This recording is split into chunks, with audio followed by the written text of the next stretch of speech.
Hello, this is Bern, and if you're someone who in your quest for love is interested in becoming more youthful, more alive, more radiant, dropping unnecessary weight without depriving yourself from great foods, I'm doing an interview today with my personal health coach and healing guide who will actually blow you away. Enjoy it.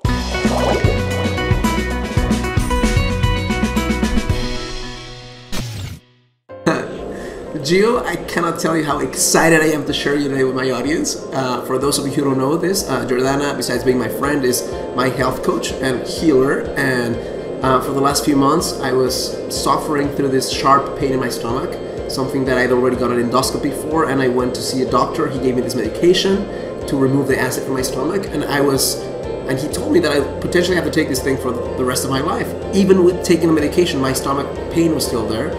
So I saw Gio, I sought out her help, and she, within a week of working with her, the pain had completely disappeared. 2 weeks into it, I had to throw away one of my belts because, I lost enough weight that it was basically just irrelevant to have a belt around me, and I wasn't even attempting to lose weight. I just felt the natural way she taught me of how to eat, and the different things she showed me just made it go away, which is like the best way, I think, to heal from within. So thank you so much for being here. I can't wait to share your gift and your wisdom with my audience. Thank you, Bernie. I love being here. Well, the first question that I have for you is, can you tell, for those women who are listening to us right now and don't have yet the blessing of knowing you, can you tell us a little bit about who you are and your mission in the world? And also, what got you started on this journey of not just healing yourself, but healing others from within? Sure. Well, I got started on this journey simply because I needed answers that I wasn't finding. And I started to seek those answers out for myself. I was very, very sick when I was 17 years old.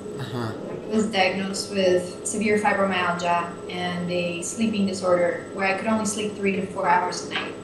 And I would go to doctor after doctor over a period of 7 years, and all I ever got were more pharmaceutical recommendations, and I was told that I was never going to get well. And I remember that feeling of just that confusion of wondering, is this really true? Are these really the answers? And that feeling of feeling alone and disempowered and out of control in my body. And I set out to get answers. And I come from a family of doctors, but I remember at that time deciding to put aside kind of the traditional way of dealing with illness with pharmaceuticals, and I just set out to understand nutrition and well-being and health and connecting to myself, and I got well in under 1.5 years. And from that point on, I wanted to share the answers that I got with others. So that's pretty much what drives me today. So some of the things that you deal with, you deal with a lot of different issues. Health-wise, chronic pain, you deal with energy, burnout, people who want to get into the best shape of their lives without necessarily having to do it in a hurtful way or because they want to look like someone else, simply just because it's the natural way of having more energy. Can you tell us right now a little bit about what burnout is? It's something that's so common, so prevalent. I was experiencing it when I first contacted you. And I know that that's part of the healing process that you're helping me with right now, is eliminate that in my life. What is burnout? Why does it happen?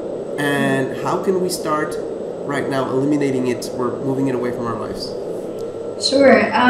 Well, I think one of the principles that I think we all live by is that anything that we give out, it's because we first are nourished. What I mean by that is, if you have a lot of energy, then it's easy to be energetic. If you feel supported, then it's easy to be happy and it is easy to be vibrant. So burnout happens when we allow ourselves to become depleted by not taking care of ourselves, by not eating right, by not resting enough, by not taking care of our hearts.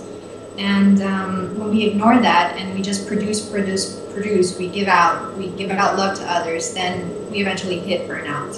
And that manifests itself in many different ways.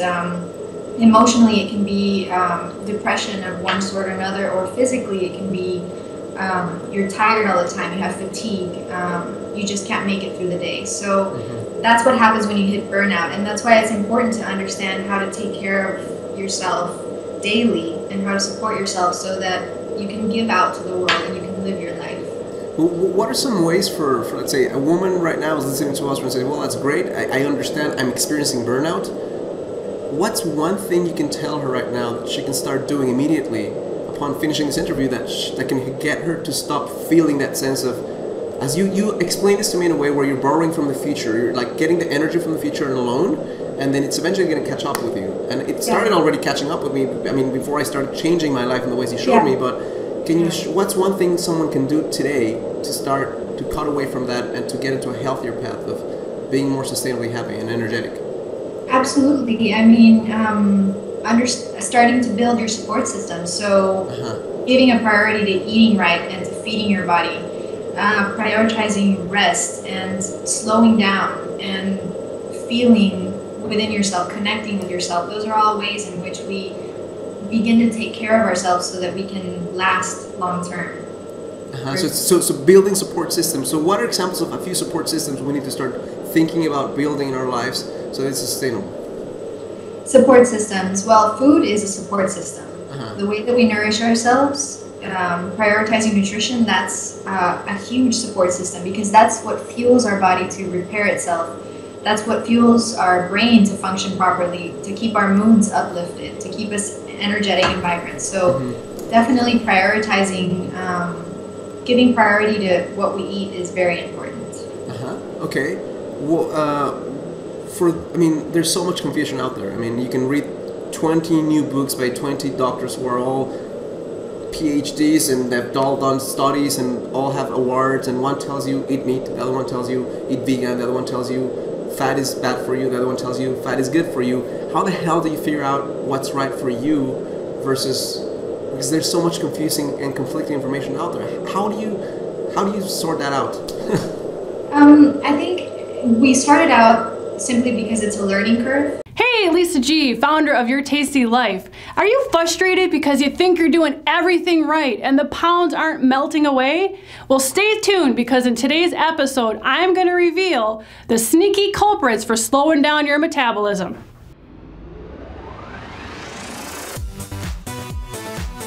You may be one of the millions of Americans on very common prescription medications that slow your weight loss. What? I know, it's crazy, but you may want to have a conversation with your doctor and talk to him about blood pressure medication, medications like Lyrica for fibromyalgia, various diabetes medications, and medications for depression, for example, are all linked with inability to lose weight or slow your body's ability to lose weight. So in other words, it's not your fault. You might be on a medication that's a culprit for slowing your metabolism down. So you can find information online, but by all means, I'm not advising you to stop your medications, but have a conversation with your doctor and see if there's alternatives that are not giving you issues in the weight loss category. Another area that's very common that keeps the pounds on is an underactive thyroid or a hypothyroid. What this means is the thyroid, which is our metabolic engine, is located kind of in our neck here like a butterfly. The metabolic engine isn't working so well. So if your metabolic engine isn't working so well, you're not going to burn calories as well. And hence, it can be a culprit in difficult weight loss. So what do you need to do? You want to talk to your physician and make sure they're getting a full thyroid panel for you. I've seen time and again women go to their doctor, talk to them about, I can't lose weight, and they run what's called a TSH test, a thyroid stimulating hormone. That's not good enough. That misses a lot of underactive thyroid. So what you want to do is you want to have the doctor run a full panel, which is called a couple of things in there. I want you to ask for specific words: free T4, free T3, your TSH, as well as antibodies are very important. They should know what this is. If they don't know, get with a doctor who does. Another thing that's very common is iodine deficiency. And why would I bring that up? Well, that relates to how your thyroid works.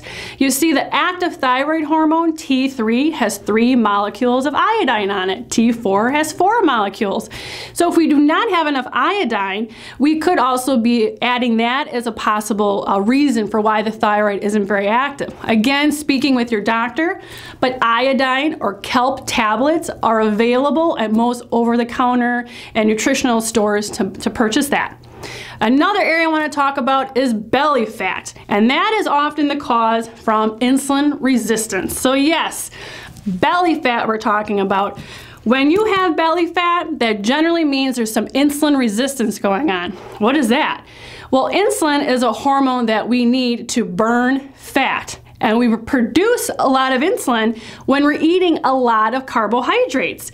So the very diet that is often recommended to eat, a lot of healthy whole grains and all of these cereals and breads and so forth, is the exact dietary advice that gets you in the problem in the first place. The only way you can reduce your insulin levels if it's a problem is reducing carbohydrate intake. Carbohydrates by far raise our insulin more than any other food group. So there's more to this story, but looking into insulin resistance could be an issue. The last area I want to mention today is some more related to hormones. We call these sex hormones. What? Not talking about getting in bed sex, but they're important to have a libido or sex drive. Sex hormones are very important. There are things such as estrogen, progesterone, and testosterone. Now, if your estrogen is elevated and or your progesterone and testosterone are low, you could have a problem with your metabolism related to those hormones. How would you know? You have to get them tested. Now, many conventional doctors don't offer this type of testing. If you went with a naturopathic or integrative physician, they would certainly be able to offer you some testing to check your hormones. It's a simple saliva test, or some tests use urine to test, as well as saliva, depending what they're looking at. So in other words, there's testing available to look at the whole array of possible hormone imbalance that could be going on. So women, if you're in your 30s and 40s, I would tell you, please take a peek at the hormone piece. It generally always has a place to pull some weight difficulties. So not every woman has, of course, a hormone imbalance, but I will tell you from my personal experience, I see it very, very commonly. It's usually a part of the culprit, part of the whole puzzle. So last but not least is the stressor fat called cortisol, or stress fat we call it. So again, going back to our fat, what can help raise this and make this difficult to release? A hormone called cortisol. And what is cortisol? It's a stress response hormone. We release it in the morning when we're getting up for a day. The problem is some of us living this fight or flight lifestyle where we're stressed out all day long, we're releasing high levels of cortisol all day long, and it makes it impossible to burn fat in the flames of cortisol. So stress reduction techniques and various lifestyle things are important. With all of these components, it's looking at the whole picture. So here's your TMWTD. What? Tell me what to do. Well, we're gonna break it down here. Ladies, this is what we need to do. We need to be investigating further if there's any metabolic disturbances. Speak English, Lisa. What are you talking about? Go to your doctor and have a conversation with uncovering possible imbalances related to thyroid, insulin, and sex hormones. These could often unlock a barrier that you're having related to weight release. So this discussion is very important to have with your physician, and also talking about possible medications that could be either increasing your appetite or making it more difficult for you to lose weight. So that's another tasty bite you can really sink your teeth into.